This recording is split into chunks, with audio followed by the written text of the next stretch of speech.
السلام علیکم ورحمۃ اللہ وبرکاتہ۔ سیرت النبی محمد صلی اللہ علیہ وآلہ وسلم۔ آپ صلی اللہ علیہ وآلہ وسلم کی شان کیسی تھی؟ حضرت آمنہ کے انتقال کے 5 دن بعد ام ایمن آپ کو لے کر مکہ پہنچی، آپ کو عبد المطلب کے حوالے کیا۔ آپ کے یتیم ہو جانے کا انہیں اتنا صدمہ تھا کہ بیٹے کی وفات پر بھی اتنا نہیں ہوا تھا۔ عبد المطلب کے لیے کعبہ کے سائے میں ایک قالین بچھایا جاتا تھا، وہ اس پر بیٹھا کرتے تھے۔ ان کا احترام اس قدر تھا کہ کوئی اور اس قالین پر بیٹھتا نہیں تھا۔ چنانچہ ان کے بیٹے اور قریش کے سردار اس قالین کے چاروں طرف بیٹھتے تھے، لیکن رسول اللہ صلی اللہ علیہ وآلہ وسلم وہاں تشریف لاتے تو سیدھے اس قالین پر جا بیٹھتے۔ اس وقت آپ ایک تندرست لڑکے تھے، آپ کی عمر 9 سال کے قریب ہو چکی تھی۔ آپ کے چچا عبد المطلب کے ادب کی وجہ سے آپ کو اس قالین سے ہٹانا چاہتے تو عبد المطلب کہتے، میرے بیٹے کو چھوڑ دو، اللہ کی قسم یہ بہت شان والا ہے۔ پھر وہ آپ کو محبت سے اس فرش پر بٹھاتے، آپ کی کمر پر شفقت سے ہاتھ پھیرتے، آپ کی باتیں سن سن کر حد درجے خوش ہوتے رہتے۔ کبھی وہ دوسروں سے کہتے، میرے بیٹے کو یہیں بیٹھنے دو، اسے خود بھی احساس ہے کہ اس کی بڑی شان ہے، اور میری آرزو ہے یہ اتنا بلند رتبہ پائے جو کسی عرب کو اس سے پہلے حاصل نہ ہوا ہو اور نہ بعد میں کسی کو حاصل ہو سکے۔ ایک بار انہوں نے یہ الفاظ کہے، میرے بیٹے کو چھوڑ دو، اس کے مزاج میں طبعی طور بلندی ہے، اس کی شان نرالی ہوگی۔ یہاں تک کہ عمر کے آخری حصے میں حضرت عبد المطلب کی آنکھیں جواب دے گئی تھیں، آپ نابینا ہو گئے تھے۔ ایسی حالت میں ایک روز وہ اس قالین پر بیٹھے تھے کہ آپ تشریف لائے اور سیدھے اس قالین پر جا پہنچے۔ ایک شخص نے آپ کو قالین سے کھینچ لیا، اس پر آپ رونے لگے۔ آپ کے رونے کی آواز سن کر عبد المطلب بے چین ہوئے اور بولے، میرا بیٹا کیوں رو رہا ہے؟ آپ کے قالین پر بیٹھنا چاہتا ہے، ہم نے اسے قالین سے اتار دیا ہے۔ یہ سن کر عبد المطلب نے کہا، میرے بیٹے کو قالین پر ہی بٹھا دو، یہ اپنا رتبہ پہچانتا ہے۔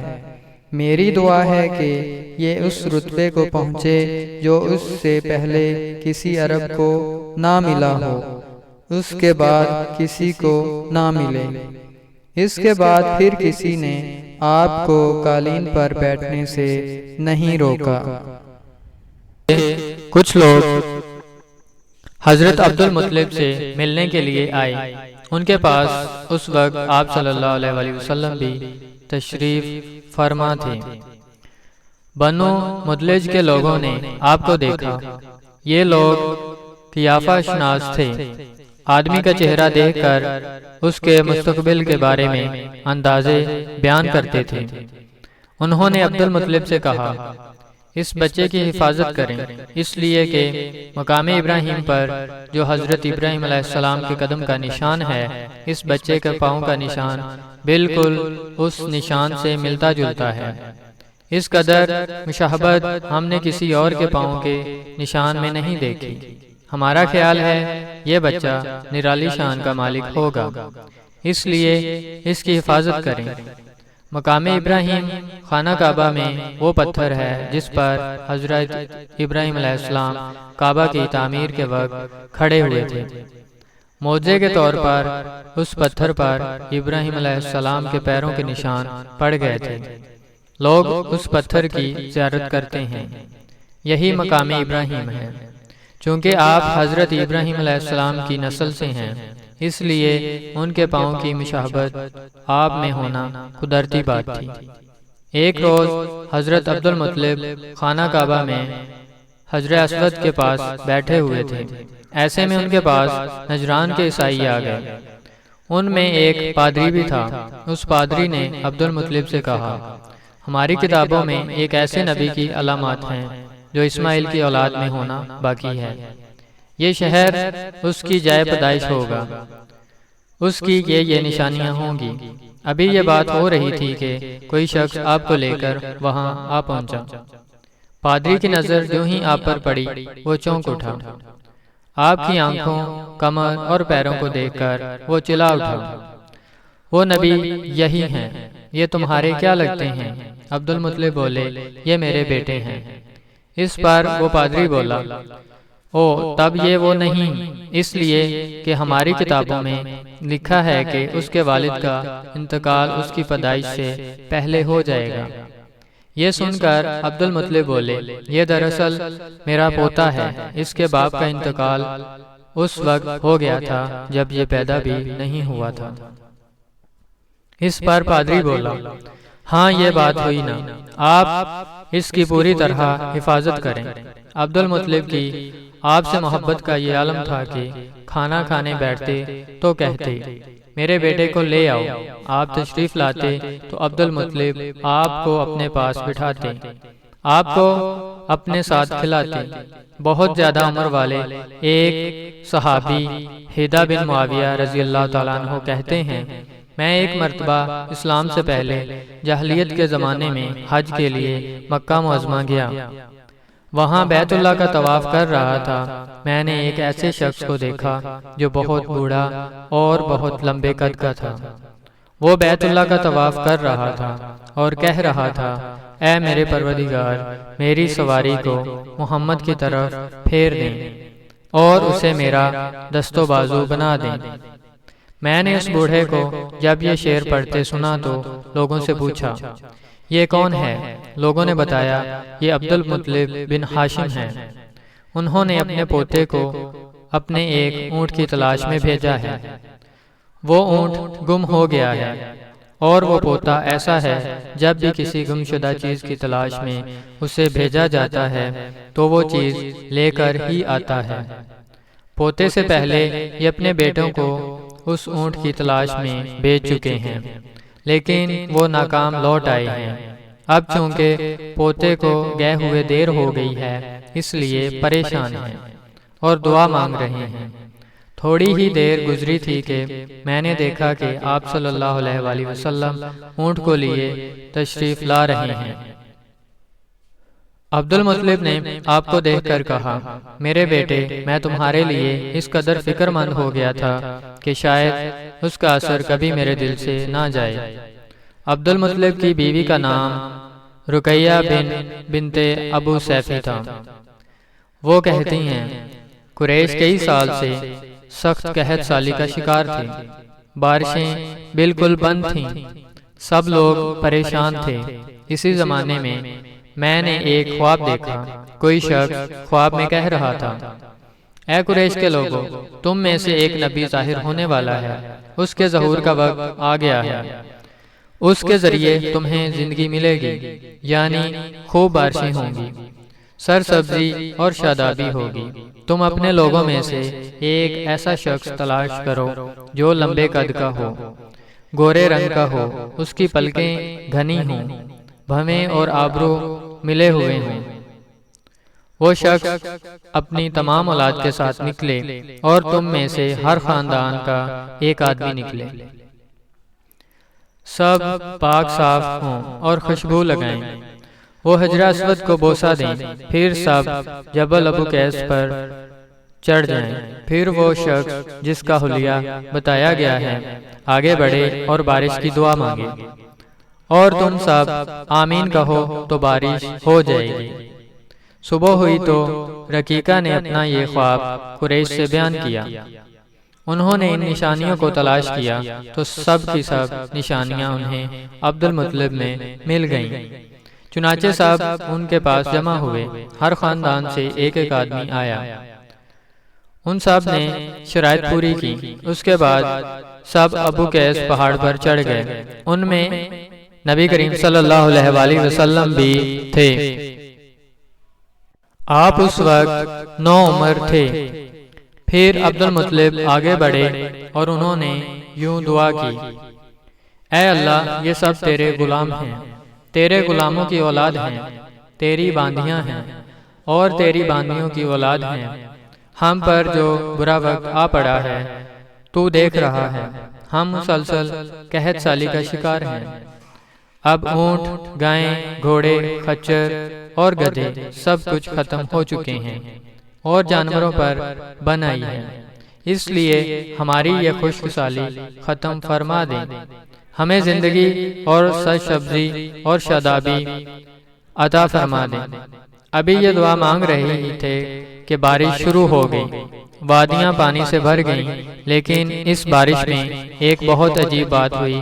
وہ عجیب بات یہ تھی کہ قریش کو یہ سیرابی ضرور حاصل ہوئی، مگر یہ بارش قبیلہ قیس اور قبیلہ مضر کی قریبی بستیوں میں بالکل نہ ہوئی۔ اب لوگ بہت حیران ہوئے کہ یہ کیا بات ہوئی، ایک قبیلے پر بارش اور آس پاس کے سب قبیلے بارش سے محروم۔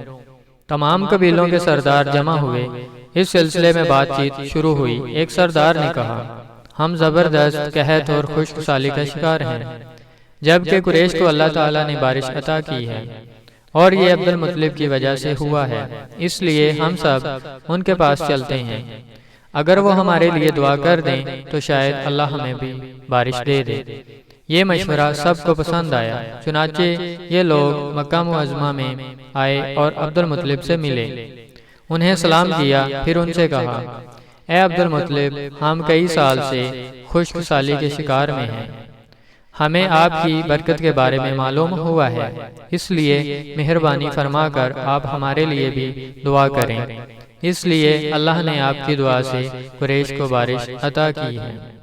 ان کی بات سن کر عبد المطلب نے کہا، اچھی بات ہے، میں کل میدان عرفات میں آپ لوگوں کے لیے بھی دعا کروں گا۔ دوسرے دن صبح سویرے عبد المطلب میدان عرفات کی طرف روانہ ہوئے۔ ان کے ساتھ دوسرے لوگوں کے علاوہ ان کے بیٹے اور اللہ کے رسول بھی تھے۔ عرفات کے میدان میں عبد المطلب کے لیے ایک کرسی بچھائی گئی، وہ اس پر بیٹھ گئے۔ نبی کریم صلی اللہ علیہ وسلم کو انہوں نے گود میں بٹھا لیا، پھر انہوں نے ہاتھ اٹھا کر یوں دعا کی، اے اللہ، چمکنے والی بجلی کے پروردگار اور کڑکنے والی گرج کے مالک، پالنے والوں کے پالنے والے اور مشکلات کو آسان کرنے والے، یہ قبیلہ قیس اور قبیلہ مضر کے لوگ ہیں، یہ بہت پریشان ہیں، ان کی کمریں جھک گئی ہیں، یہ تجھ سے اپنی لاچاری اور بے کسی کی فریاد کرتے ہیں اور جان و مال کی بربادی کی شکایت کرتے ہیں، پس اے اللہ ان کے لیے خوب برسنے والی بارش بھیج دے اور آسمان سے ان کے لیے رحمت عطا فرما، تاکہ ان کی زمینیں سرسبز ہو جائیں اور ان کی تکالیف دور ہو جائیں۔ عبد المطلب ابھی یہ دعا کر ہی رہے تھے کہ ایک سیاہ بادل اٹھا، عبد المطلب کی طرف آیا اور اس کے بعد اس کا رخ قبیلہ قیس اور بنو مضر کی بستیوں کی طرف ہو گیا۔